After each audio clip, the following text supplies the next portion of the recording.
What's up, Jamers? This is the One Jame, and today we have an Alchemy rebalancing update starting on the 7th, but we are going to go over some of the new changes and new cards today. If you like Warriors and you like Elves, this is literally going to be your favorite video. And if you like Alchemy, I know Alchemy isn't as well received right now as opposed to Standard. I personally love Standard right now, but also Alchemy is definitely a great place to play some rebalanced cards, like some of the new discard cards like Undercity Plunderer and City Stalker Connoisseur, and some amazing draw spells.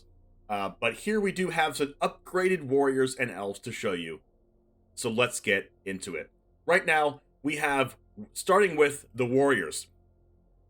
The decks built around Warrior and Equipment theme introduced in Zendikar are especially susceptible to removal, and they're pretty expensive right now in Alchemy. The equip costs are too expensive to recover. I agree with that as well. Most of the changes for the Warrior Equipment deck aim to make the cards less taxing on mana and more inherently resilient to removal. So let's see how they changed Arm's Scavenger here. It gains equip abilities you activate cost 1 less to activate. Arm's Scavenger suffered from its spellbook being too difficult to cast in the early game. Having it reduce equip costs will make the spellbook cards more appealing to cast and give the card utility in the early game when mana is too constrained to cast the spellbook cards. Armory Veteran, it gains Ward Pay 2 Life. The Ward Pay Life ones is a little bit worse of the Ward abilities, because you don't really care about paying life unless you're really getting hammered down, your life total is getting really low. But more of the Graveyard Trespasser type ward abilities, or the really taxing mana wards, are more powerful, but Pay 2 Life isn't nothing. Dwarf Hold Champion gets Ward 1. See, the Ward Pay a Mana is a little bit more taxing on your opponent, I think, than Pay 2 Life. We added ward abilities to these two cards to give Warrior Equipment decks more options to mitigate the inherent risk of building around equipment. Now, that is true, but also I do want to mention that I really do wish these had pictures so I can show you, but it's going to take a long time for me to actually put the pictures on the screen, and I want to get this out as fast as possible for you guys, so I can be so you can be one of the first people to know about this on YouTube here. Brunner Battle Hammer. It's a 5/4 from a 5/3. Second ability now works with Reconfigure. 0. Attach target equipment you control to target creature you control. Activate only as a sorcery and only once each turn. Okay, so naming it equipment here also works with Reconfigure creatures, which is nice because Reconfigure creatures are also equipments. We rewarded Brunner Battle Hammer's ability to work with Reconfigure, as Kamigawa Neon Dynasty equipment creatures are a strong addition to the Warrior Equipment deck. We also felt the card could use extra resiliency as a 4-mana build-around. Expedition Supplier now triggers off humans and warriors. Okay, so one of the things about Expedition Supplier that was really underwhelming is the fact that it only triggers off humans, but now that it triggers off humans and warriors, it makes it a lot better. Since most warriors in Alchemy are not humans, we added warrior as a type that can trigger Expedition Supplier. I literally just said that. Goma Fada Vanguard now counts warriors and equipment. We're looking to have Goma Fada Vanguard scale better into lighter stages of the game, since later turns are often spent casting equipment rather than more warriors. Target Intimidator. Oh, this is a nice one. This is getting buffed. Combine the 1/1 and trample abilities.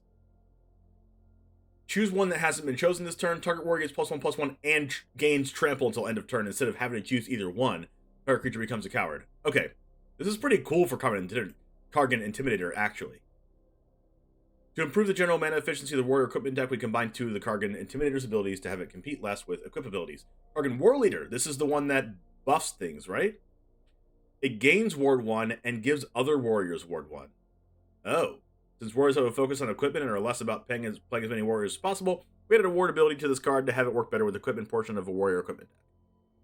It's actually pretty decent here. Getting Ward 1 and other warriors Ward 1 is pretty annoying. So basically, they're just making the Warrior Equipment deck just annoying. Nahiri, Heir of Ancients. They are buffing a Planeswalker. The -2 now grabs a warrior and an equipment? What? The -3 counts warriors and equipment. Oh my god. +1, make a 1/1 white core warrior. You may attach an equipment you control to it. -2, look at the top 6 cards of your library. You may reveal a warrior and an equipment from among them and put them into your hand. Are you kidding me? Are you serious? Put the rest on the bottom of your library in a random order. Wow.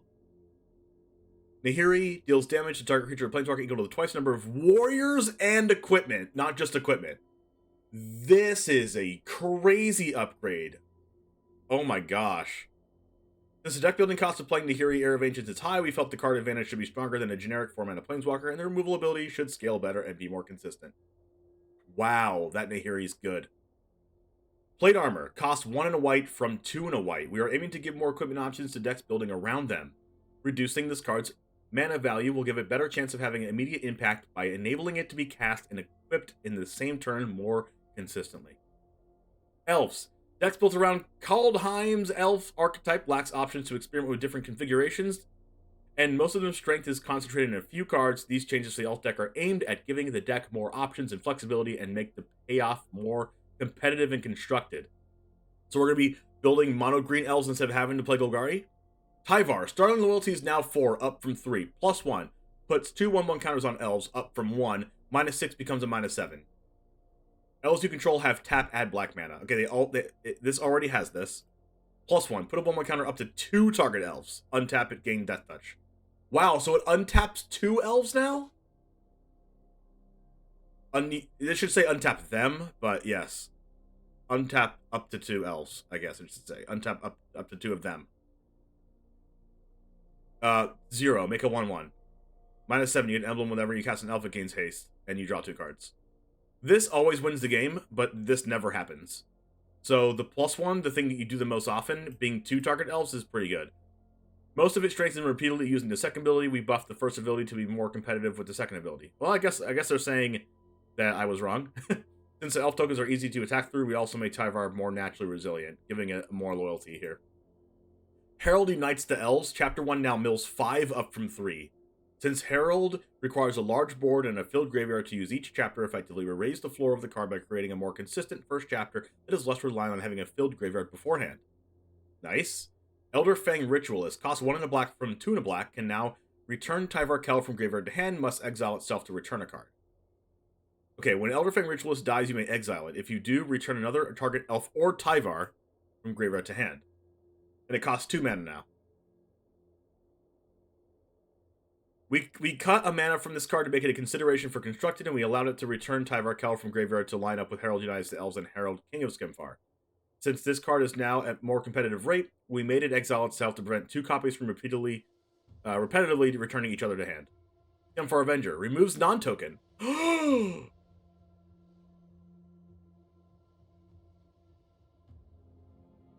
That's actually humongous for elves.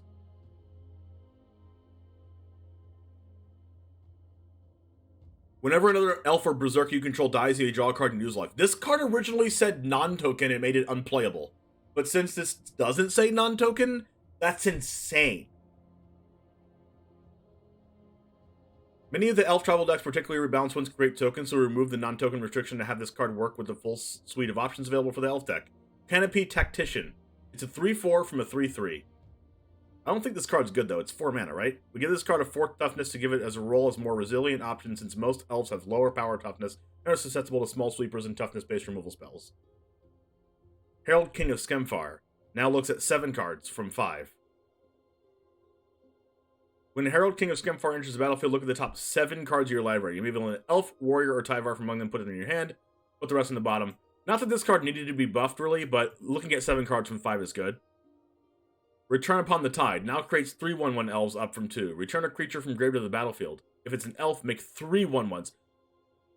Oh, so this is the reanimator spell. This card has Foretell, and it's a 5 mana card, and you can foretell. The foretell cost is 4 mana. Not that they would ever use this in elves, though. Elves are often not worth reanimating, and the elf deck has trouble finding room for non-elves, so we increased the reward for reanimating elves to make this a more appealing option. I still don't think this is playable. It's literally just a reanimate spell. But this card's already good. It was already good as a reanimate spell in Alchemy, but, like, no one uses it on elves. So, sure. Thornmantle Striker. Cost 4 mana instead of 5. We cut a mana from this card to make it more competitive with cards like Gelatinous Cube and other interactive creatures. We also felt this card should have a higher ceiling than similar options to account for the deck building cost. Well, now we have to just look up Thornmantle Striker. Thornmantle Striker MTG? Why am I doing this live on a YouTube video? I don't know. But we have to look it up, because if we don't, then we're all going to be confused. So here we go. this is now 4 mana, guys, if you wanted to know. It's a 4 mana 4/3, and it's an elf, and when it enters the battlefield, you choose one. Remove X counters from target permanent, where X is the number of elves you control. Sure. Target creature and opponent controls gets minus X until end of turn, where X is the number of elves you control. Okay, so this is just like that really other unplayable card that does the exact same thing as this card does, but this is for elves. But now this is 4 mana. But being a Ravenous Chupacabra when you already have elves isn't that bad, especially since it's 4 mana now. But, you know, sure, I guess. Elder Leaf Mentor. Cost 2 and a green from 3 and a green. Now 2 and 2 from a 3/2. We cut a mana from this card to make it a competitive consideration for constructed and introduce a consistent way to make 2 elves with a single card for the elf deck. Do we have to look up Elder Leaf Mentor now too? Sure, I guess. Elder Leaf Mentor, MTG, press enter, images, show the YouTube people what this card does. Real quick, here you go. This card is now 3 mana, and it's a 2/2. When it enters the battlefield, make a 1/1 green elf warrior creature token. I don't know if this is playable, but it is now a 3 mana 2/2 that does that.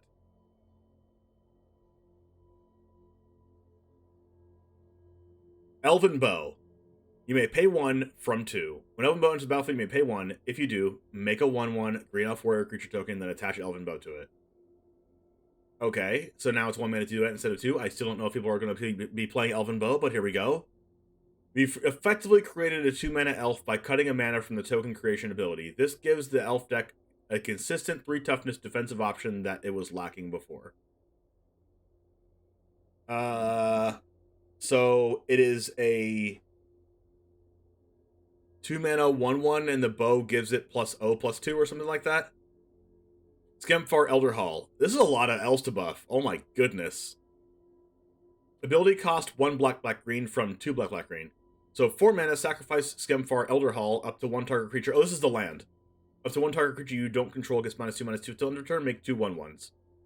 I don't know if we're going to be playing a tap land in an elves deck, but sure, it costs 4 mana instead of 5.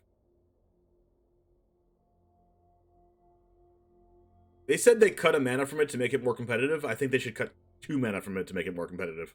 And even then, I don't even know if it's competitive. Shezra Death's Whisper. Cost 3 mana from 4 mana. Now it's a 1/4 from a 1/3. So they reduced the cost and also gave it a toughness. Cutting a mana from Shezra Death's Whisper and make it constructed consideration for both elf and sacrifice decks. And adding a toughness will provide another resilient creature for the elf deck. So now we have to look up Shezra Death's Whisper, because that's what we do here. And we are prepared. We were prepared for this. We are prepared for this. We are a prepared YouTuber. This is a 3 mana 1/4.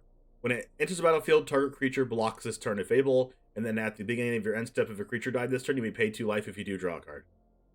I mean, this is a pretty good 3 mana card for like drawing cards when things die. This paired with Skemfar Berserker card that when things die you draw a card, it could be really good.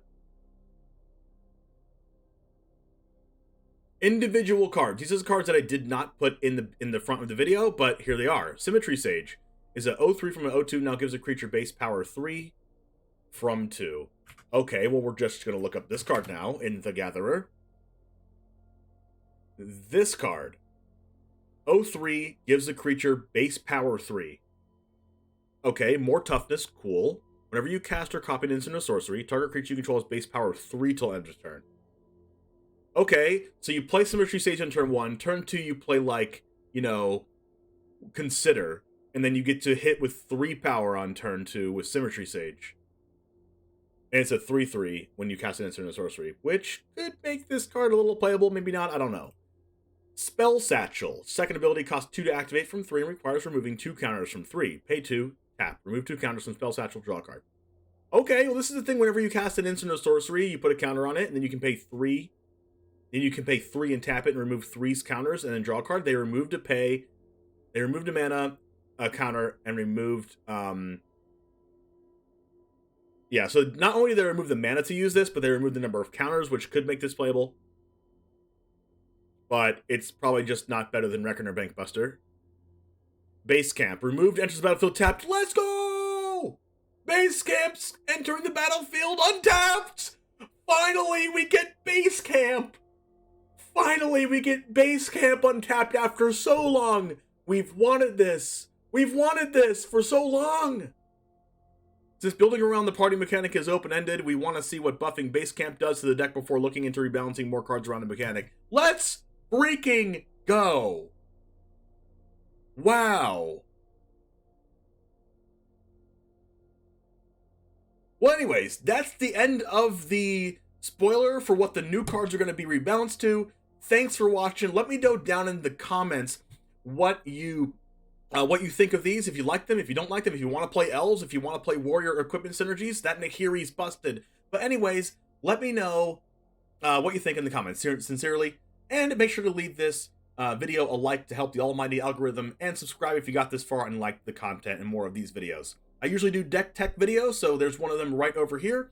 Check that one out, and I will see you over there. And I'll see you tomorrow. And as always, peace.